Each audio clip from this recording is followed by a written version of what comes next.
Okay, heto na nga, no? Booking na itong Malacanang.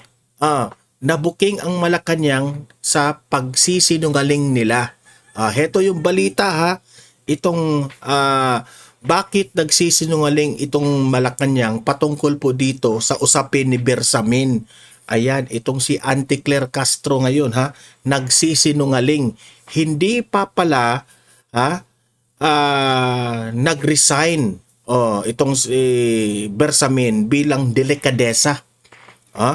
Gawa-gawa lang ni Auntie Claire na nag-resign itong si Bersamin for delikadesa. Ang sabi ni Bersamin, ano bang sabi ni Bersamin? Late ko nang nalaman na tinanggal na pala ako. Yan, tinanggal siya ha, hindi siya nag-resign. Mamaya ipapakita ko yung video na yan kasi heto po, booking na booking ang Malacanang sa kanilang sisinungaling. Okay? At heto pa, si Vice President Inday Sara Duterte nagsalita na rin, kumanta na rin. Hindi ito natin na-cover ha, pero magre-react po tayo dito sa mga sinasabi ni VP Sara. Okay? At heto pa, ang pinakamatinding nangyari ngayon, trending na trending itong balita patungkol po ni Congressman Paulo Pulong Duterte. Gusto niya nang paimbestigahan itong mga sinasabi ni Zaldico dahil nakakabahala po ito sa taong bayan. Imagine ang isang Pangulo ng Republika ng Pilipinas ay involved sa malawakang korupsyon. At yan ang tama ni Congressman Paulo Pulong Duterte. Hindi po basta-basta kung nagkakaso lang ng kung ano-ano. Kasi po, pamumulitika yung iba. I believe na itong ginagawa ni Congressman Paulo Pulong Duterte ay hindi po ito pamumulitika. Hindi kagaya ng mga aklaan dyan, no? Imagine mo, itong si aklaan, yung ngiwi party list, sinabi niya na hindi pa namin masampahan ng impeachment si Bongbong Marcos kasi wala naman tayong basihan, wala pa tayong ebidensya. Bobo, ang bobo mo. Pero doon sa confidential funds ni VP Sara, pinaimbestigahan nyo na walang ebidensya. Utot mo, ngiwi ka talaga. Magsama kayo ng bangag na presidente, puro kayong ngiwi eh. Di ba? Mamaya ipapakita ko yung video na yan kasi mahalaga po na mabigyan po natin ng pansin itong panawagan po ni Congressman Paulo Pulong Duterte na masampahan na po ng ma-investigate na itong si Zaldico sa House of Representatives kasi ito po, it involves a lot of money that is napupunta lang sa bulsa ng mga buhayang kongresista dyan. Okay? At heto pa, last but not the least na ating pag-uusapan, nag-away na po itong si First Lady Liza Araneta Marcos at si Senator Amy Marcos. Pikon na pikon itong si Liza Tanas dahil dito sa mga sinasabi ni Senator Amy. Nagpapanik na itong si Liza Marcos. Ayan, natataranta na kayo sa inyong mga kabalastugan ninyo, di ba?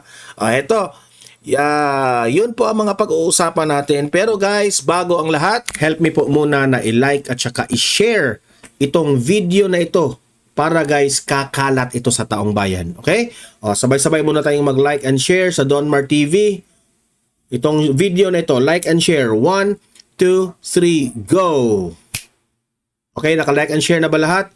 And also guys, sa mga bago pa lang dito sa aking channel, mag-subscribe na po kayo para lagi kayong updated sa ating mga balita. And at the same time, yung mga cellphone ninyo, ma-notify yan kung meron tayong breaking news, bagong uploads, o kung nagla-live ang ating channel.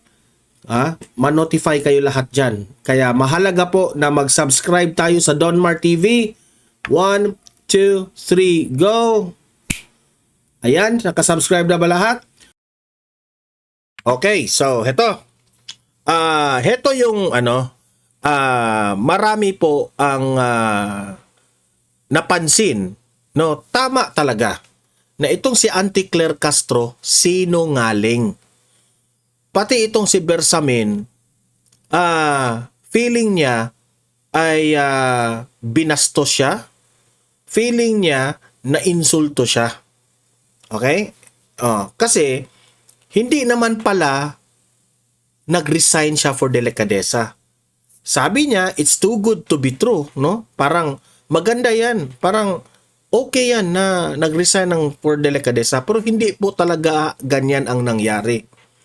Ang nangyari, siya yung kinahuli-hulihang taong nakaalam na tinanggal na pala siya. Nabalitaan na lang niya sa media na, hala, tinanggal na pala. Tinanggal si Bersamin ni Bongbong Marcos. Tinanggal siya, ha? That's the word. Tinanggal siya. Hindi siya nag-resign. Pero ang sabi niya ay nauunawaan raw niya si Bongbong Marcos. Hindi raw siya galit ni Bongbong Marcos. Okay? Sa totoo lang, mamaya ipapakita ko muna itong balita na ito at meron akong reaction dyan. Meron akong analysis dyan patungkol kay Bersamin. Ito, panoorin natin. Hindi nag-resign, kundi pinalitan daw si Lucas Bersamin bilang Executive Secretary. Pinalitan si Bersamin. Pumalag din si Bersamin sa pagkakadawit ng apo sa insertions sa 2025 national budget. Narito ang report. Both officials respectfully offered Ito yung sinabi ni Castro na nagsisinungaling siya dito, ha? and tendered their resignations out of delicadeza. Yan ang sinabing dahilan ng palasyo nang inanunsyong nagbitiw na sina Executive Secretary Lucas Bersamin at Budget Secretary Amina Pangandaman noong Lunes. Meaning to say, pati itong si Pangandaman rin. Hindi lang nagsasalita ito, ha?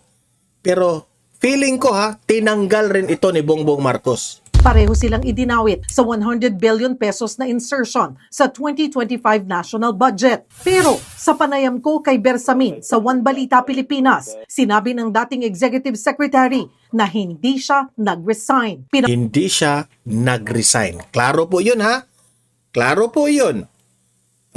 Papatunayan natin. Si Bersamin mismo ang nagsasabi. Sasabihin na naman ng mga loyalista dito, ha? Mga trolls dito, na tayo po'y nagsisinungaling. Pakinggan natin si Bersamin. Nababa raw siya sa pwesto. Idinaan daw yan sa isang tao na malapit sa kanya. Imagine that one, ha?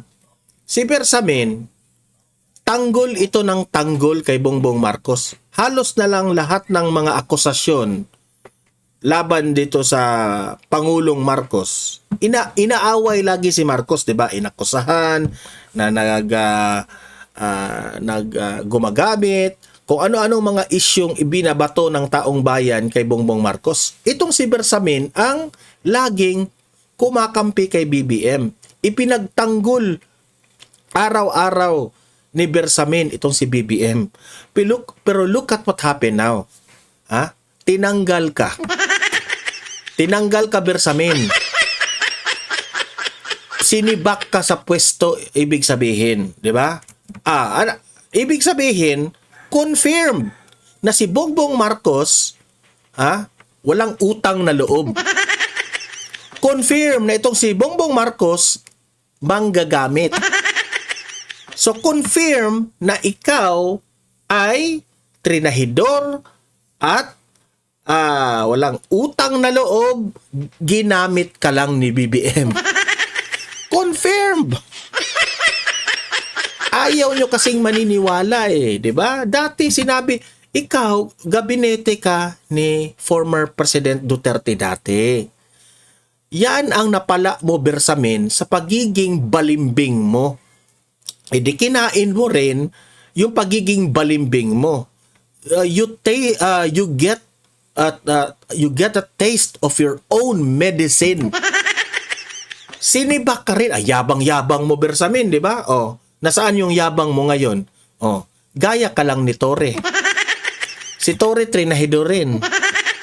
Hanggang ngayon, nag-promise sila kay Torre na bigyan ng posisyon, bla bla bla. Hanggang ngayon, walang posisyon. Di ba? Anong ibig sabihin, Bersamin? Bumirang sa iyo. Nakarma ka. Nakarma ka.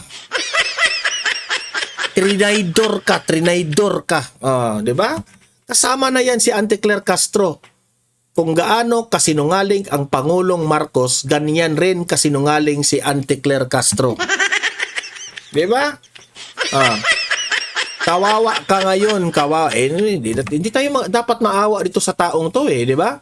Yabang-yabang mo noong ikaw ay nasa posisyon mo.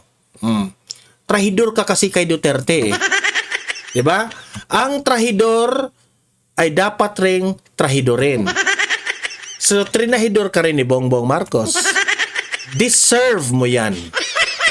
You said you did not resign and that someone not from Malacanang called you on November 17 to say you had to go as ES. Sino po ang tumawag po sa inyo? Sinibak siya bilang executive secretary. He was trusted with that responsibility. Magsama kayo ni Atty. Vic Rodriguez. Puntahan mo si Atty. Vic Rodriguez dahil trinahidor rin si Atty. Vic Rodriguez. Humingi ka ng payo doon. Totoo. Pero si Atty. Vic Rodriguez, ginawa niya lang ang lahat. Nung panahon ng kampanya. Nung nalaman po ni Atty. Vic na medyo wala na ito, parang hindi na ito yung aming ipinaglalaban nung sa 2022 campaign, umalis na si Atty. Vic. Ikaw, pinanindigan mo kahit mali. Yung advokasya ni former President Duterte, ginamit mo lang si Duterte. Ngayon, ikaw naman ang ginamit. Deserve. Sabihin sa akin na I have to go. Magandang pakinggan I have to go. You have to go. Pahinga ka na. yun, pero hindi naman yan ang nangyari. Okay? Kung out of delicadeza na nag-resign ako, di mayroon sana sulat sila na lalabas. But they accepted nothing. I do not hesitate dahil sa pleasure ni President ako. Message was very clear that I had to go. Bye-bye. I hate to see you go. Deserve. Hindi naman ako linta. Ayon kay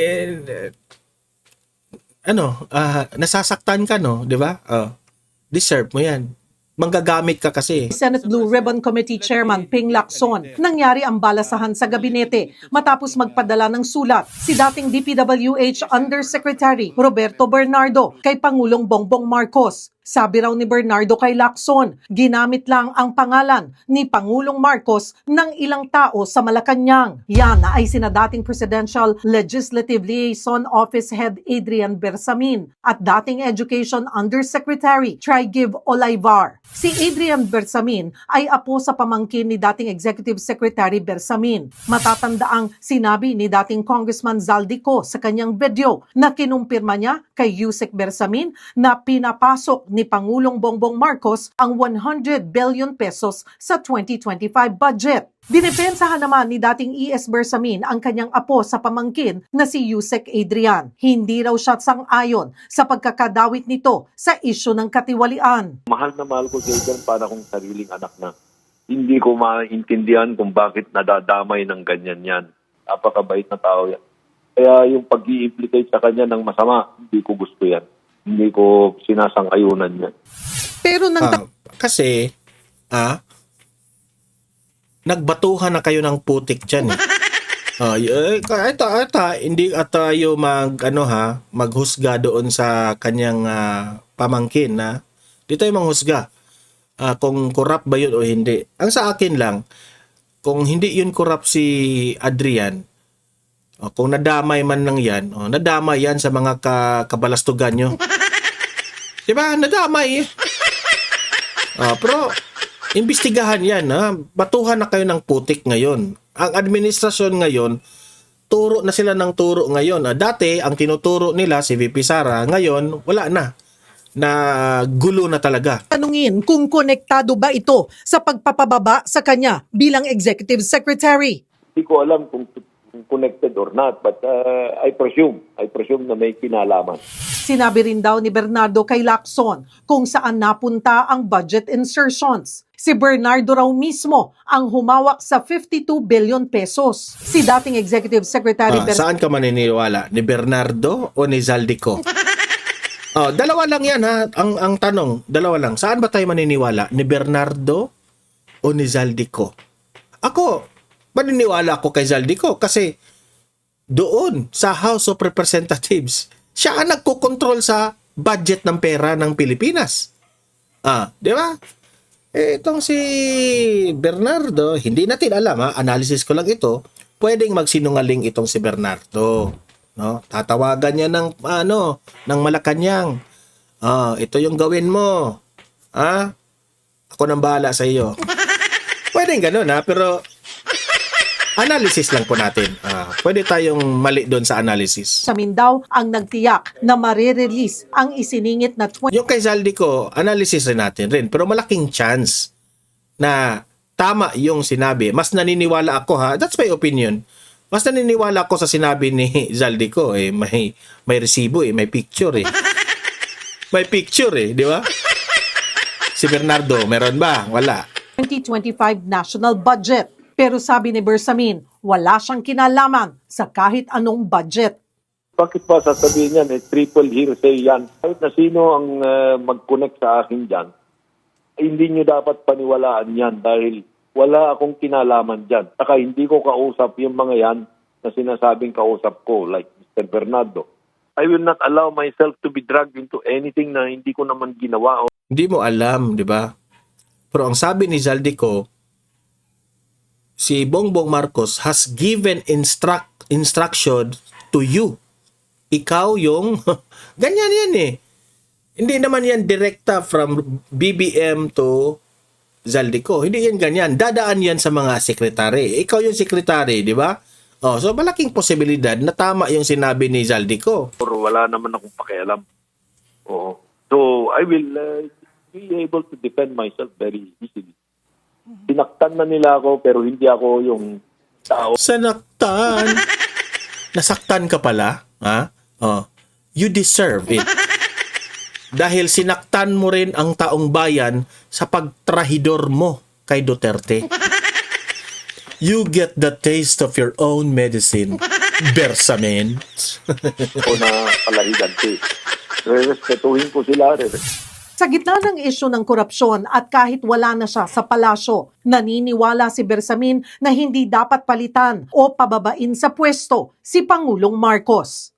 Alam mo, si Presidente, napakagaling na tao yan. I'm not disparaging si Vice President. Ang kakaya. Napakagaling na tao. Are you sure? Yun ba ang description ng magaling mo, Bersamin? Kaya pala. Niya, but I think Sa hangang-hanga ka kay BBM na magaling, ganyan ka kabobo. Sa kabobohan mo, natanggal ka rin. Dahil bobo ka Hindi ka marunong mag-analyze ng magaling. Magaling si BBM. Yan ba ang magaling? Na yung ating stock market sa Pilipinas, yung ekonomiya natin, bumagsak ng bumagsak, tapos sasabihin mong magaling? Bakit nasabi ni Bersamin na magaling si BBM? Magaling kasi nasa pwesto siya at that time. Siyempre, di ba, di ba? Malaki sweldo ng executive secretary, magaling. Ikaw lang ang nabubulahan dyan sa pagiging executive secretary mo, di ba? Yung taong bayan ang tanong, magaling ba siya? safer for the Philippines to stay with President Marcos. Mga kapatid, So, yun po trinahidor si Bersamin. Kayo, ang tanong ko dito sa issue na ito, naniniwala ba kayo na itong si Bongbong Marcos at itong si Auntie Claire Castro ay nagsisinungaling nung sinabi nilang nag-resign si Bersamin for delicadeza? O mas naniwala ba kayo dito kay Bersamin na siya po ay tinanggal talaga? What is your opinion on this? I-comment bigay kayo ng opinion dyan. Sino ang papaniwalaan ninyo sa dalawa?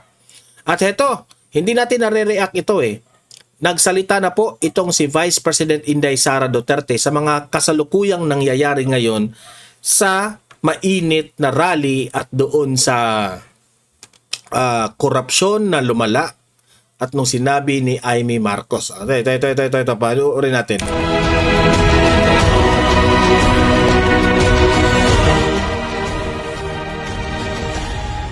Mga kababayan, nauunawaan ko ang galit at pagkadismaya ninyo. Nauunawaan ko ang galit ng taong bayan sapagkat sa nakalipas na ilang buwan, bago pa man sumabog ang issue sa flood control, madalas na akong nakikipag-usap at nakikinig sa mga hinaing ng ating mga kababayang overseas Filipinos ukol sa transparency, accountability, peace, at security. Nauunawaan ko ang galit ng taong bayan dahil nasaksihan ko mismo kung paano minanipula ng House of Representatives ang budget ng Department of Education. Sa halip na sundin ang listahan ng DepEd upang matugunan ang malalang kakulangan sa classrooms, misulang ginawang pork barrel ang pondong nakalaan para sa kabataang Pilipino at pinaghati-hatian ng mga kongresistang malapit sa mga makapangyarihan. Pinili kong huwag sumali sa panggagago sa taong bayan.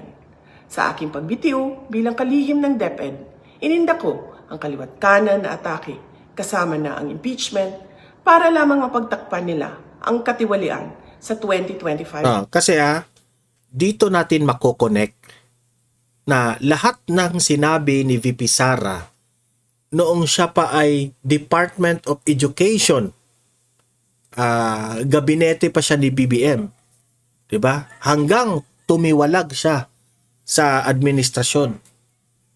Yun pala ay totoo. Maraming sinabi si VP Sara patungkol sa administrasyong BBM na corrupt, dalawa lang ang taong may hawak sa budget ng Pilipinas at sila yung nagmamanipulate kung magkano ang ibigay dito, magkano ang babawasan rito. Sila lahat ang may control. Ibig sabihin, kung pwede nilang i-manipulate ang pera kung saan ibigay, magkano ang ibigay, pwede ring manipulate nila na ibulsa yung ibang mga pera. Pwede, posibleng mangyari yan, analysis natin. Yun ang sabi ni VP Sara. If you are manipulating the budget of the Philippines, kung kayo ang may hawak, kayo ang may desisyon, pwede rin kayong magdesisyon na mangurap kayo, di ba? That's one of the option na pwedeng mangyari. At nakikita yan natin ngayon na nangyari na. Kasi marami pong mga kongresista na sumuporta kay Martin Romualdez. Remember? They voted to impeach VP Sara. Kasi kung hindi sila mag-vote for impeachment ni VP Sara, wala silang budget. Doon sa budget na yon, meaning to say, malaki ang chance na yung mga na bumoto kay VP Sara, yung bumoto kay VP Sara na ma-impeach si VP Sara, nakakuha yun ng malaking budget. At kung nakakuha sila ng malaking budget, duda tayo doon na yung mga kumampi kay speaker ay meron rin silang mga nakulimbat na pera sa pera ng taong bayan. That's what I mean. Okay? Kasi kailangan nila ng budget, especially at that time, malapit na yung eleksyon. Kung matatandaan nyo, lumalaganap ang ayuda. 'Di ba? Ano ang sabi? Sa ayuda rin, ang dami ring korupsyon sa ayuda. Pero nung panahon na naglindol sa Cebu, naglindol sa Visayas, bumagyo sa Visayas, bumagyo ang Cebu, bumagyo ang Maynila, kung saan-saan, sa Negros, nasaan na ang ayuda? Biglang walang ayuda. Ganyan po ka nakakatawa, no? Masakit man pero nakakatawa itong ginawa nila. Sa panahon na walang bagyo, okay lang ang panahon, namimigay ng ayuda. Pero sa panahon na kailangan talaga yung ayuda, wala. Wala na. 'Di ba? So, anong ibig kong sabihin doon? Ito ang magiging presidente ng Pilipinas sa 2028. Mula noon, hindi pa ito nagsisinungaling. Akala ng iba, hindi para, kasi ako matagal na akong naniniwala talaga dito ni VP Sara Sa mga hindi naniwala at that time, yung mga loyalista at mga dilawan, na siya po ay naninira sa administrasyong Marcos, kung siya po ay naninira, bakit lahat ng mga sinasabi niya noon ay nagkakatotoo na? O, doon pa lamang, bingo na tayo sa analysis, sa sinabi ni VP Sara. Di ba? At tayo po'y naniniwala doon kay VP Sara. Meaning to say, mapagkakatiwalaan ito. Dahil hindi ito basta-basta magsalita kung walang nakitang ebidensya at resibo. Ano ngayon? Nagresulta na yung mga sinabi ni VP Sara. Buong akala ninyo nagsisinungaling ito, pero lahat ng sinabi niya nagkatotoo. In denial lang itong loyalista at mga dilawan. Dahil kapag si BBM ang mag-resign, ito yung papasok si VP Sara. Kaya todo tanggol sila ngayon dito sa ngiwi. Itong si Akla ang ngiwi, hindi niya raw ma-impeach itong si BBM. Ang tanga mo, ang bobo mo. budget. The president now faces a profound crisis of confidence, especially in the way these corruption investigations are being handled. Correct. Because the ICI cannot pinpoint the mastermind. Because the mastermind ay ang kanilang amo. Ano sabi? Bakit nasabi natin yung mastermind ang kanilang amo? Si Saldico ang nagsabi niyan, hindi tayo tayo lamang po ay naniniwala kay Saldico sa analysis natin. Patunayan nyo. Ang gagawin ng administrasyon ngayon, patunayan nyo nagsisinungaling si Saldico. Which appear to lack both direction and resolve. We also seek clear answers on how a budget that deprived Filipinos of billions and billions of pesos was approved under his watch. Kaisa ako ng milyong-milyong Pilipinong nadismaya at nandidiri sa pamahalaang lulong sa ito. Meaning to say, sa 900,000 to 1 million people who rallied in the INC at yung mga nagrarally sa People Power Monument, no? Nakiisa po si VP Sara doon. Kung galit kami doong nagrarally, galit rin siya. Nakiisa nga siya. 'Di ba? At nandidiri pa si VP Sara ni Bongbong Marcos. Nakakadiri ka, Bongbong Marcos. Sa totoo lang. Seguridad at walang kabusugang kasakiman. Correct. Ang karapatan nating magsalita at magpahayag ang sandigan ng demokrasya.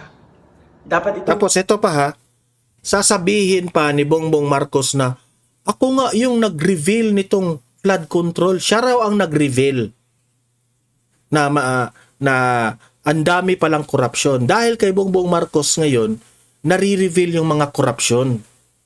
Hello? Hindi ikaw ang nagre-reveal, Bongbong Marcos ha?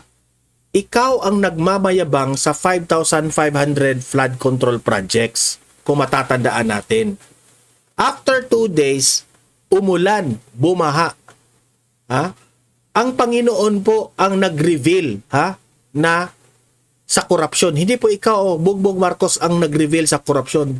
Ang Panginoon natin ang nag-reveal sa korupsyon. Dahil inulan niya ang Pilipinas, bumaha. Meaning to say, yung kasinungalingan mong 5,500 flood control na ang nagawa, sinungaling ka, nabisto ka sa baha. Na meron pa palang ghost projects at mga substandard na mga flood control. So, hindi po ikaw ang nagbisto sa korupsyon. Tapos patawag-tawag ka ngayon sa sinundan mo after 1 year ng mahihiya naman kayo, bla bla bla. It's too late, BBM. It's too late kasi booking ka na. Yabang mo eh. Nagsisinungaling ka pa na merong 5,500 flood control projects. Alam nyo palang may ano yung sinabi ni Saldico ngayon? Tapos nagmamayabang ka sa 5,500 flood control? Yan. Tapos sasabihin yung magaling si Bongbong Marcos? Utot nyo! pakinggan ng pamahalaan, hindi para isang tabi at baliwalain lamang. We Filipinos deserve better. Shukran. Yan po ang sabi ni VP Sara, ha.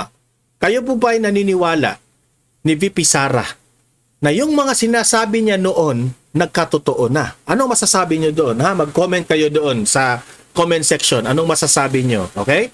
At heto, Congressman Paulo Pulong Duterte, gustong paimbestigahan si Zaldico, pero itong aklaan, itong akbayan ng Niue, hindi raw niya pwedeng ma-impeach si BBM kasi walang ebidensya. Ha? Walang ebidensya? Gustong paimbestigahan ni Congressman Pulong Duterte ang mga isiniwalat ni Zaldico laban kina Pangulong Bongbong Marcos at dating House Speaker Martin Romualdez sa flood control scandal. Pero git ng National Union Party halatang nagsisinungaling daw ang dating kongresista. Nasa frontline ng balitang yan si Ngayon, todo kampi pa kayo ni Zaldico. Karon ngayon, todo laglag na kay Zaldico kasi nagsisinungaling na. Marian Enriquez. Nakababahala raw para kay Davao City Representative Paulo Duterte ang mga pasabog ni Zaldico. Kaya naman gusto raw ni Pulong na paimbestigahan ang mga ito sa Kamara. Partikular na ang akusasyong 100 billion pesos na budget insertion ni na Pangulong Bongbong Marcos at dating House Speaker Martin Romualdez sa 2025 national budget. Sa inihain niyang House Resolution number 488, iginiit ni Pulong na nagdudulot ang mga sinabi ni Ko ng malalim na pagdududa sa integridad ni na PBBM at Romualdez, gayon din sa proseso ng pambansang budget. Pero para sa National Unity Party, nagsisinungaling daw si Ko sa kanyang video. Bukod kasi sa hindi raw nakapanumpa si Ko, kaduda-duda raw na ibinibintang niya sa iba ang mga paratang sa kanya sa flood control scandal. Ayon sa NUP, malaking pagkakamali sa hustisya kung magsasagawa ng investigasyon batay lamang sa anilay hindi na-verify na paratang na mula sa isang taong iniimbestigahan din ng ombudsman. Sabi naman ng minorya sa Kamara, dapat umuwi at ipresenta ni Ko ng personal sa korte ang kanyang ebidensya. We will follow where the evidence will lead us.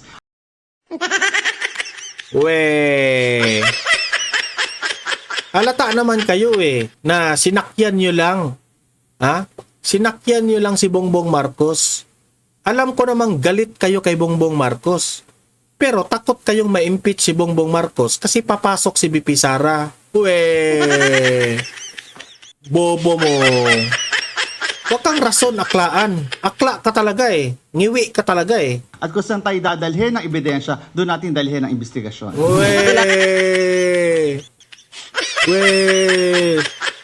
Utot mo.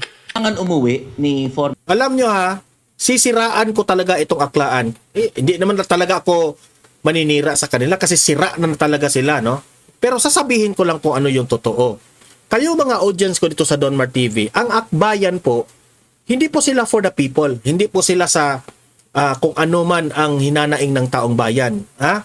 Sila po ay nanggugulo lamang sa mundo ng politika. Alam nyo ba kung bakit? Dahil sila gustong makaupo. Gusto nila mga yelo ang uupo. Ha? Kaya, sabi ko sa inyo, wala yan. Away ng Duterte at Marcos, sila nasa gitna yan sila. Di syempre, ayaw nilang presidente si VP Sara, hindi muna aawayin si Bongbong Marcos. Okay? So, ngayon, tinanong itong si Akla na bakit hindi, pwede na ba ninyong sampahan ng impeachment si Bongbong Marcos dahil dinawit na ni Zaldico? Hindi para pwede kasi walang ebidensya. Anong walang ebidensya? Walang ebidensya? Ano tong bagyo na dinaranas natin na yung baha hanggang liig? Hindi pa ba yan ebidensya?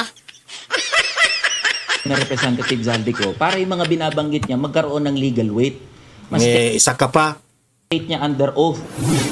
Sa kaso naman ng mga paratang ni Ko kay PBBM, wala raw nakikitang dahilan sa ngayon ang Akbayan Party List para maghain ng reklamong impeachment. Wala raw sila nakikitang bagay na impeachment. Halata talaga pa-safe itong mga akla na ito Laban sa Pangulo. Wala pang compelling reason. Wala pang compelling reason. Ang obvious na. Alam mo ba kung gaano sila kasablay? Noong 125 million ni BP Sara, nag-file kayo ng impeachment. Pero itong billion, ha? Kay Bongbong Marcos, hindi kayo nag-file ng impeachment. Are you really for the people? Ha? O sariling interest nyo lang? 'Di ba? Booking kayo ngayon. Yung mga panawagan nyo, yung rally-rally nyo, sariling interest nyo lang. Imagine that one, magsasampa ng impeachment sa 125 million, pero dito sa billion na korupsyon na umepekto talaga sa Luzon, Visayas at Mindanao sa problema ng Pilipinas, hindi kayo nagsampa ng impeachment. Bobo nyo.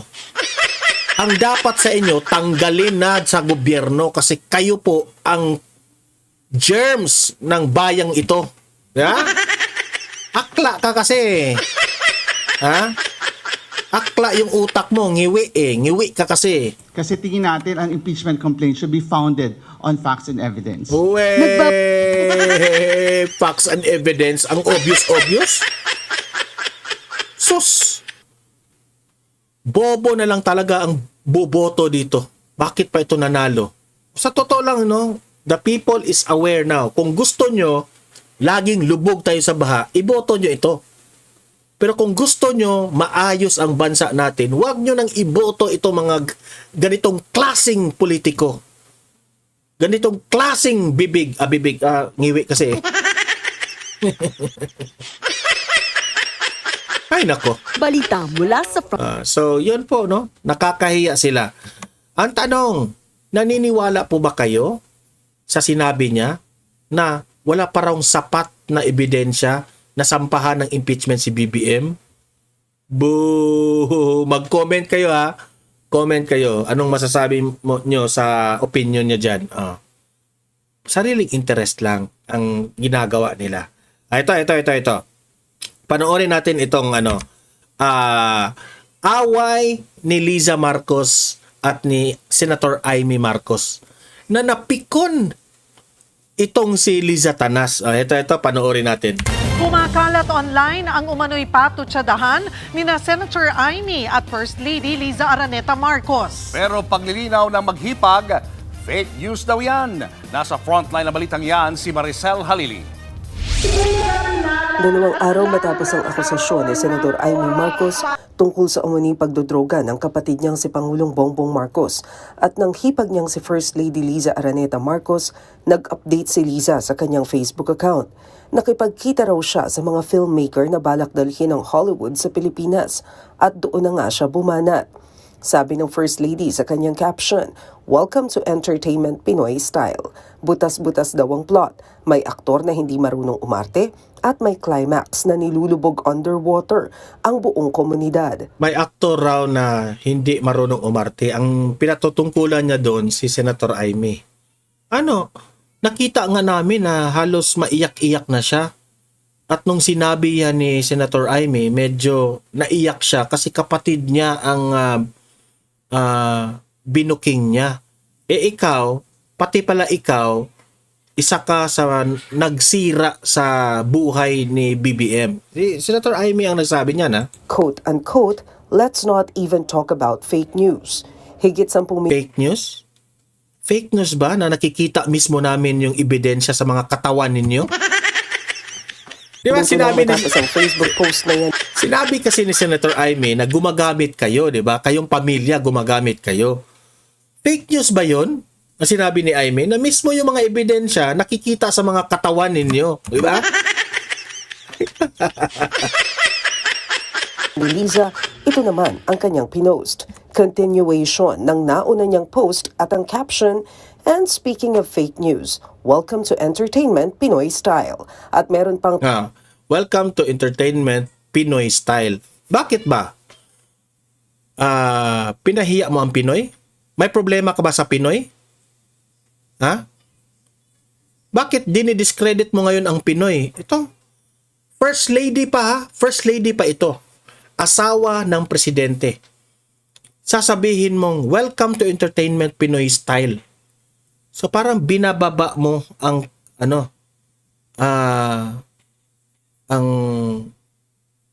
Pilipinas niyan, ang Pinoy style. Bakit ba? May problema ka sa Pinoy style? Ay, alam ko na, New Yorker ka kasi. New York eh. Trying hard to be a New Yorker ka kasi. Pero yung mukha mo, hindi New Yorker. Ha? Ang bagay sa'yo, trying hard to be a New Yorker, si Liza, pero ang katawan at ang mukha, taga-Tondo. Sorry nagagalit lang ako sa'yo dahil parang binababa mo ang level ng mga Pilipino. Sabihin, and speaking of fake news, welcome to entertainment, Pinoy style. May problema ka sa Pinoy? Nasasabi Pinoy style? Okay, kasi New Yorker ka. Pero yung hitsura mo, yung beauty mo pang Tondo, Maynila. Di ba? Yung squatter sa Tondo ba? Hindi ako sa mga taga Tondo dito, no, maraming mga bright na yung ibig kong bang sabihin ba, yung ang Tondo kasi, Tondo, Maynila, nandyan kasi lahat ng mga dati ewan ko lang kung ngayon, sa Tondo kasi nandyan yung mga squatters, lahat dyan, maraming mga kababayan natin dyan na makamasa. Kasi ito pasosyal ito pasosyal siya na New Yorker siya, pero taga Tondo lang pala ang dagway niya. Shout out sa mga Tondo natin, mga kaibigan dyan masaya yan, makamasa yung mga taga Tondo, no? 3 laughing emoji. Kalakip nito ang peking quote card ni Liza na nagsasabing ayaw na raw niyang makipagtalo dahil ate siya ng kanyang mister at may respeto siya sa kanilang mommy Imelda. Dagdag pa niya, fake daw ang mga statement kasing fake ng retokadang mukha. Nakalagay pa sa peking quote card na yan daw ang sagot ni Liza sa drug use allegations ni Senador Amy Marcos. Pati ang Presidential Communications Office sinabing fake news ang quote na yan. Kaninang umaga, ipinost naman ni Senadora Amy ang quote card na may caption na I did not post this, thanks. Ang nakalagay naman sa naturang quote card, oo, wag kang makipagtalo sa akin. Dapat nga, magpasalamat ka. Quote unquote, ipinilit kita sa kapatid ko kahit maganda lahat ng ex niya. Ikaw ang pinaka-ugly with biggest tummy full of drugs and wine. So, yan po ay hindi po kay Senator Amy galing yan yung statement na yan. Kinonfirm yan ni Senator Amy. Pero parang totoo Yung fake news na itong pinagbibintangan si Amy, para totoo rin Yung mga ex pala ni BBM raw si Liza ang pinakapangit. Iyan ang ipinalabas ng fake na post na ito Nakabold pa ang linyang ang photos na i-edit pero ang hair follicle test hindi nareretoke.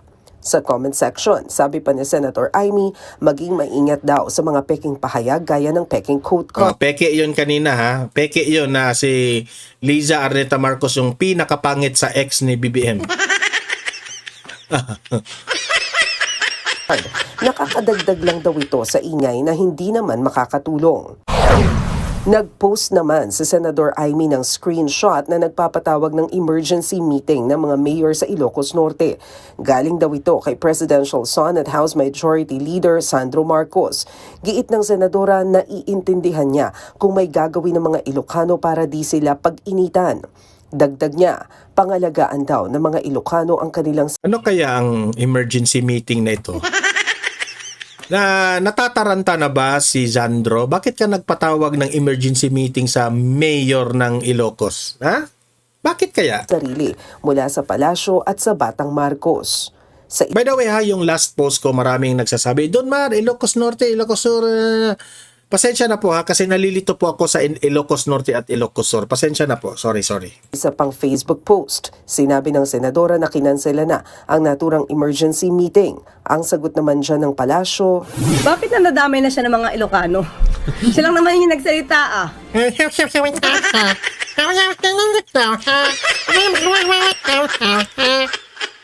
Bardagulan talagang bagay nito. Sa INC rally. So bakit pati mga Ilocano pinag-iingat niya?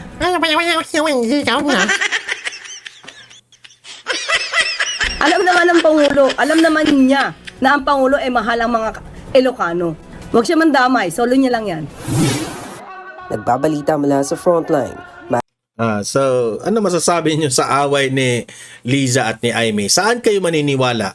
Kay Liza Marcos o itong si Senator Aimee Marcos? Okay? Alam ko naman mga bright kayo, no? I-comment nyo lang sa comment section at basahin natin yan. Okay?